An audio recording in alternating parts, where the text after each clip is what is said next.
નમસ્કાર. આજે આપણે લીગલ સિરીઝમાં ચર્ચા કરીશું કે કોઈ પણ વ્યક્તિ સોશિયલ મીડિયામાં ઇન્સ્ટાગ્રામ ફેસબુકમાં તમારું ફેક આઈડી બનાવે છે તો તમે કેવી રીતે કાનૂની મદદ લઈ શકો છો. કાયદો શું કહે છે તો કે આઈટી એક્ટ 2000 અંતર્ગત કલમ 66C 66D અને કલમ 67 હેઠળ તમે ફરિયાદ નોંધાવી શકો છો.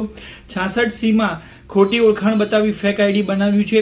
66D માં છેતરપિંડી કરી અને અપમાનજનક વાંધાજનક ટિપ્પણીઓ તમારા એકાઉન્ટમાંથી કરવામાં આવેલી છે. અને 67 માં કોઈ પણ અભદ્ર અથવા તો અશ્લીલ પોસ્ટ મૂકવામાં આવેલી હોય. ભારતીય ન્યાય સંહિતાની કલમ 69, 124 અને 356 અંતર્ગત પણ ગુનો બને છે. નજીકના સાયબર સેલમાં જઈ FIR નોંધાવવાની. cybersell.com અથવા cybercrime.org ઉપર ઓનલાઈન ફરિયાદ કરવાની.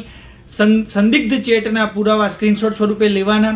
જે પણ આઈડી ફેક બનેલું તમારી નજરમાં આવે છે એને તાત્કાલિક ઇન્સ્ટાગ્રામ અથવા તો ફેસબુક જે બી પ્લેટફોર્મ હોય તેના પર રિપોર્ટ કરાવડાવવું. આવા જ વિડીયોને જોવા માટે મારા પેજ સાથે જોડાયેલા રહો. જય હિન્દ, વંદે માતરમ.